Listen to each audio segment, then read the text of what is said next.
région Auvergne-Rhône-Alpes vous présente Lyon Business.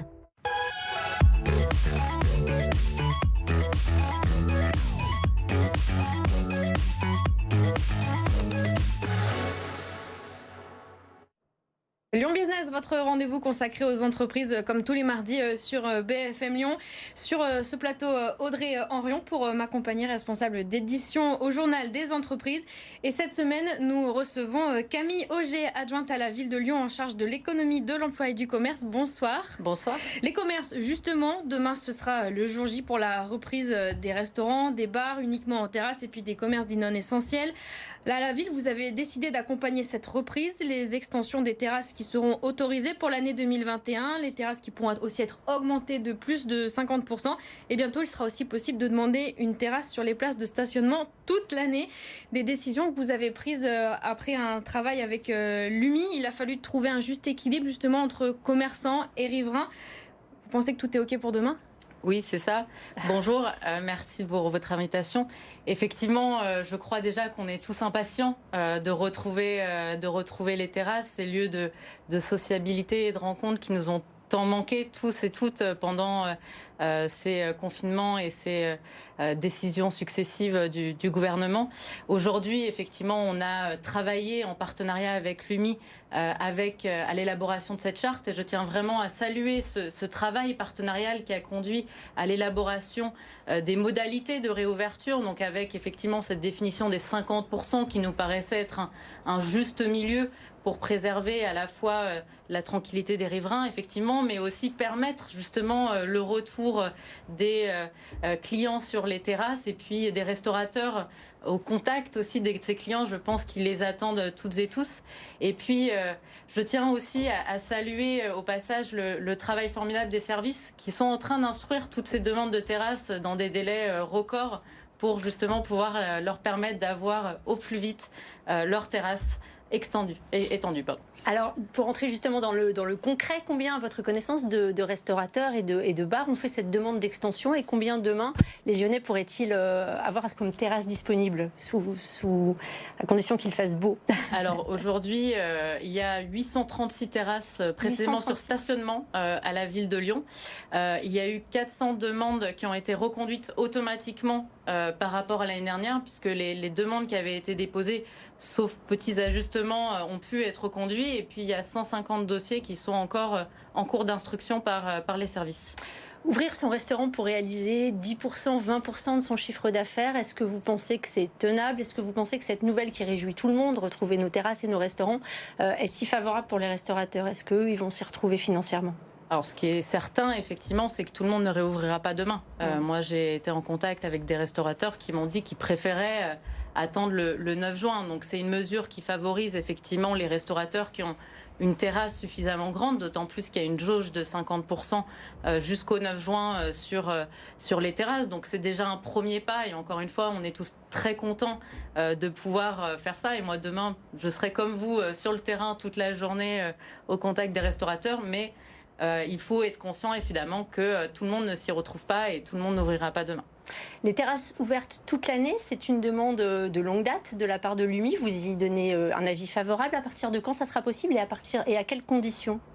Alors c'est un sujet qui est pas totalement...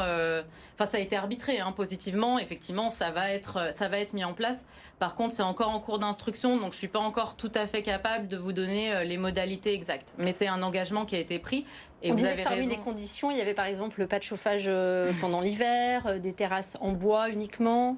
Il y a déjà des contraintes aujourd'hui sur le mobilier urbain qui existe, qui est dans le règlement des terrasses. Le chauffage, effectivement, ça fait partie des choses qu'on avait déjà portées l'hiver dernier pour les restaurateurs qui avaient la possibilité, alors même s'ils n'ont pas pu l'utiliser, de laisser leur terrasse sur stationnement tout l'hiver. Et il ne faut pas oublier que c'est aussi quelque chose qui va être mis en place à l'échelle de la France, finalement, par le gouvernement, l'interdiction des terrasses. Donc ça va dans le sens de l'histoire, je crois. Depuis le début de la crise sanitaire, il y a eu beaucoup d'exonérations permises par la ville, plusieurs milliers d'euros de perdus. C'est un gros effort financier pour la ville. Il va falloir qu'on le paye un jour. Alors tout à fait, vous avez raison de rappeler que la municipalité, la ville de Lyon, a souhaité prendre sa part de l'effort financier avec 8,5 millions d'euros sur 2021, un total d'impact financier pour la ville de Lyon qui s'élève autour de 45 millions sur l'année 2020. Je crois que j'ai dit 2021, mais c'était bien 2020 pour les 8,5 millions d'euros. 45 millions d'euros, c'est 3 écoles. Voilà, c'est le coût de 3 écoles. C'est pas fini puisqu'on va continuer à procéder à des nouvelles exonérations sur la base de pas d'utilisation, pas de facturation. Donc rien que sur les terrasses, on sait déjà que ça nous coûtera au moins 1,5 million d'euros. Mais effectivement, vous avez raison. Je ne sais pas si on va le payer plus tard, mais par contre, on a cette attention-là aujourd'hui de préserver notre capacité à faire, de pouvoir mettre en place d'autres projets politiques. Et donc, c'est pour ça qu'on essaye de trouver un juste équilibre dans les exonérations qu'on va accorder. Il se dessine une tendance dans le secteur de la restauration, c'est ces dark kitchens, ces cuisines fantômes qui ne font que de la livraison. Est-ce que c'est une tendance que vous percevez à Lyon et quel est votre point de vue sur cette tendance ? Alors c'est une tendance qu'on perçoit, qu'on a vu se développer, je pense toutes et tous, tout un chacun, avec des lieux spécifiques qui permettent à des restaurateurs justement de préparer les plats et envoyer les commandes. Moi personnellement, je préfère avoir des restaurants physiques qui permettent d'accueillir les clients. Je pense qu'on a tous envie de s'asseoir à nouveau dans un restaurant et pas de commander chez soi. C'est une tendance sur laquelle on sera assez vigilant, effectivement, parce que derrière, c'est de la livraison, c'est avec du travail souvent extrêmement précaire, avec un impact sur la sécurité routière, sur les nuisances sonores. Donc, on voit ça d'un œil assez vigilant. Pour cette reprise, on l'a dit, vous avez beaucoup travaillé avec les commerçants. Au-delà des terrasses, comment vous souhaitez aider les commerçants, par exemple les boutiques ou les petits commerces de proximité ? Alors, il y a plusieurs choses. D'une part, nous avons relancé une campagne de communication pour inciter à nouveau les Lyonnaises et les Lyonnais à aller dans leur commerce de proximité, parce qu'on a vu que le confinement, ça a été quelque chose de noté par le Conseil consultatif Covid, a bouleversé les habitudes de consommation avec un essor encore plus marqué d'Internet. Donc on a besoin effectivement d'inciter à la consommation locale. Et en termes d'accompagnement pour les commerçants, aujourd'hui, par exemple, on a lancé aussi un cycle de webinaires pour les accompagner, par exemple, sur le fait d'anticiper leurs difficultés financières et comment on réagit vis-à-vis de ça. On va en avoir un prochainement sur l'emploi et la reprise justement des recrutements. Et on en a eu un juste hier, notamment sur comment on s'engage dans la transition écologique, mais aussi d'autres actions qui sont comprises aujourd'hui dans un appel à projet qu'on a lancé à destination des associations de commerçants.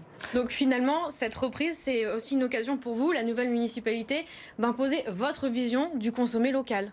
Alors je ne parlerai pas d'imposer, je parle d'accompagner plutôt le changement. Aujourd'hui, on a un vrai désir des Lyonnaises et des Lyonnais d'avoir des magasins ou des restaurants qui proposent justement une offre avec plus de circuits courts, avec moins de déchets. Donc tout l'enjeu pour moi, c'est comment on aide les commerçants à travers des initiatives individuelles ou collectives, via cet appel à projet, justement à changer leurs pratiques. Et il y en a qui sont déjà engagés et qui servent d'exemple. Justement, pour les commerçants, c'est perçu comment ?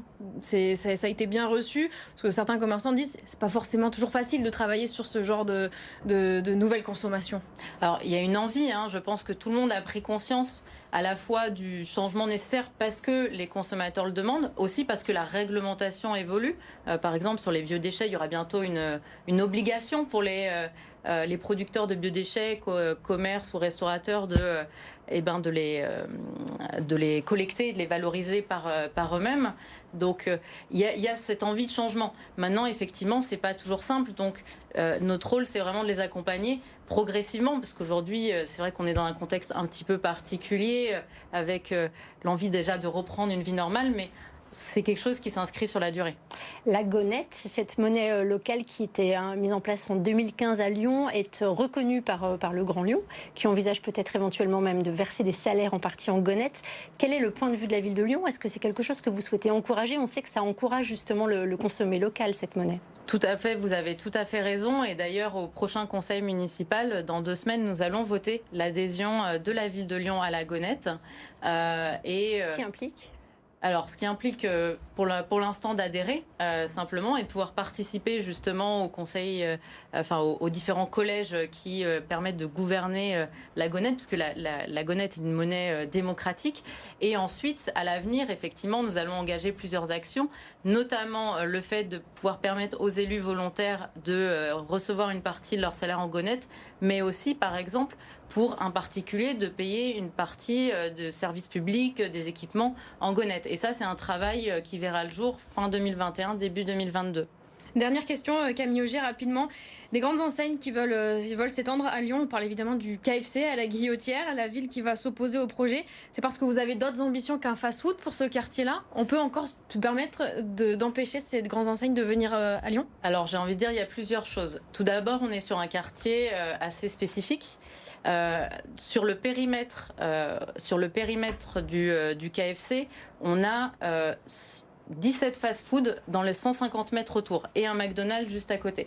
C'est 2 fois plus que la moyenne de la ville de Lyon. Donc, quand nous, ce qu'on porte, c'est la diversité commerciale, une diversité commerciale qui répond aux besoins des habitants. On n'est pas convaincu qu'un fast-food de plus permettra justement d'atteindre cette diversité commerciale. Et au-delà de ça, évidemment, KFC promeut un modèle que nous ne portons pas. Une multinationale qui fait de l'exode fiscal, qui pressurise et précarise ses salariés, qui utilise l'agriculture intensive. Voilà, nous, on préfère voir des commerces indépendants à la ville de Lyon qui, en plus, pourvoient des emplois qui ont du sens et qui répondent aux besoins des habitants. Donc bientôt des nouveaux commerces de proximité à la Guillotière. Merci à Camille Augier, adjointe à la ville de Lyon en charge de l'économie, de l'emploi et du commerce, d'avoir été avec nous dans Lyon Business. Merci à vous Audrey et merci à vous de nous avoir suivis. Restez avec nous, l'info continue sur BFM Lyon. Merci.